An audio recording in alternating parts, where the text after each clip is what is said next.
Life Hello, sa good probinsya ng morning! Ayan Sulu. po, nasa balkoni po kami ng aking asawa. At sorry po sa mga nakikita niyo mga balde at saka mga lalagyan ng sabon. So, ayan po yung aming kapaligiran. Kada umaga, dito po kami nagtatambay ng aking asawa.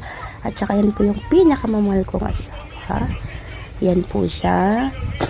Yan, may pakalik-halik pa si Mister. Ayan, oh. Aba, may pamaskulado pa siyang nalalaman. At saka ayan nga po yung aming kapaligiran. May mga bahay ng manok at saka may electric fan din po ako.